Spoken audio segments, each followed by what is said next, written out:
very loud voice, but I don't think I can actually talk over that. So, actually, everyone, I thought my speech was coming later in the evening, so I might have to modify just a little bit of this because it's come much earlier.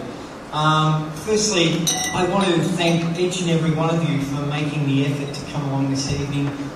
So far, and we're just getting into it, it's been a fantastic night already.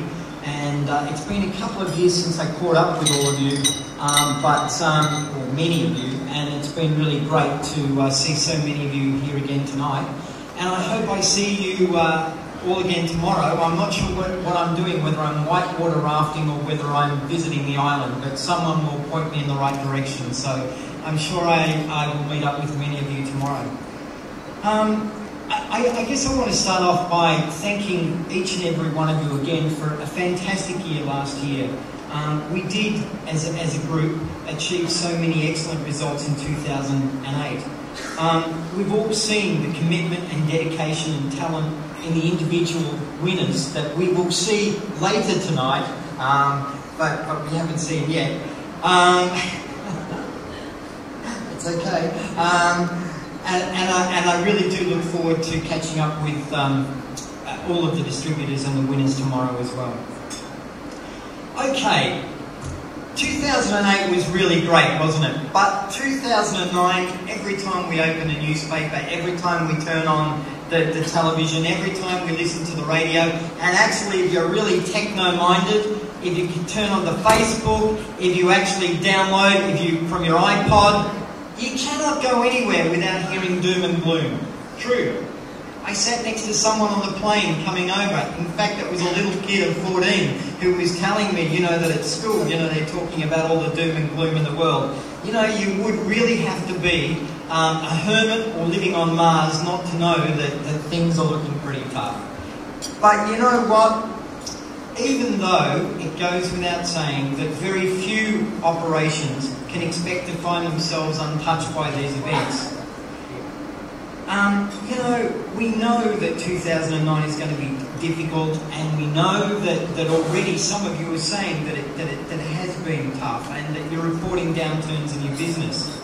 However, I always believe, and while I've been around for a little while, so I've been through a few recessions before, I actually think that while the times ahead may prove challenging, it's during these very times that real leadership comes to the fore. And when I say that, I mean this is when good management does come through. This is when we put all of the effort and all of the things maybe we've been thinking about doing, that we've thought we should try. This is the time that we need to be doing, and we need to, I guess need to be doing is a key word.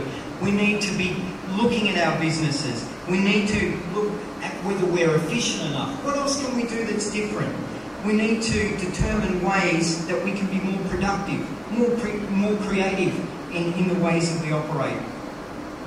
Indeed, sometimes during the most adverse times spring some of the best ideas for propelling a business forward. I've always believed that, personally I've taken over businesses when they've been way down here, and I think it's a great challenge in terms of looking at what can be done, what can we do differently, how can we work together in a different way so that we turn things around. But a lot of it comes back to positive thinking too. If everyone is negative about the future, if we're thinking doom and gloom, then you know what? That's probably what's likely going to happen, As I said, we can see that every time we open the paper. As you strive across the year to maximise your opportunities, please know that the team at ETL and Times, where I come from at headquarters, will be behind you, supporting you in any way we can. Of course, it's always a two-way thing. And if any of you guys have got ideas or ways that we can help you, please let us know. It's really important.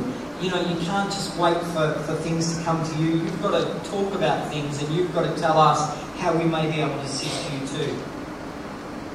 Now, actually, a young gentleman in the front table here, who's told me I can't say too much because other people are going to talk about him, so later perhaps, and I'm sure we're all going to be talking about Trevor over the next few days, and I'm sure some of you have started already. In fact, Trevor, I'm not actually sure how you're going to leave all this behind. Is anyone here? I mean, look at this, you know, the technology, the lights, the music. You know what, guys, I wouldn't mind betting that he tries to get into next year's in Cairo or something. I'm not sure, we may see a return. But anyway, after 20 years, or actually more than 20 years, Trevor is sort of making his final, or maybe final appearance at a conference. I've only worked with Trevor for 2 years, but in that 2 years I've really enjoyed working with Trevor immensely. Not just because he's an Aussie, although it probably does help, but because he really is a fantastic guy. He's very dedicated, he's committed, and I think as I said, he's dedicated, committed, he's creative, and he's a very astute manager who's done an extraordinary job with ETL, building it into the success it has been today right across Asia. And for that, you know, I thank Trevor very much. And I'm sure we all wish Trevor the best with his studies. Even though he's going off to study, just between you and me, don't let it out of this room, I'm sure we'll be working with Trevor over the next 12 months at least. So, you know, obviously we're going to have someone who comes in to replace Trevor, although I'm not sure replace is the right word, but we are actually looking at the moment. But Trevor will be there to assist and make sure that whoever comes after will be able to settle in and understand the business. So Trevor will sort of still be around behind the scenes anyway.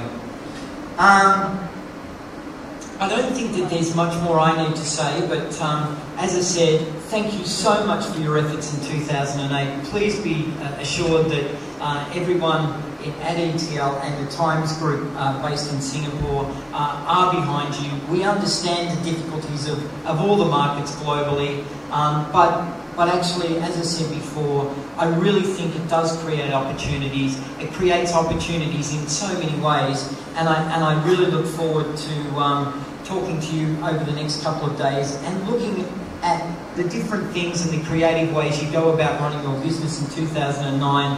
And I hope to be standing here next year and talking about the great job that we're doing, that we've done in 2009 and the exciting times ahead that lay in 2010.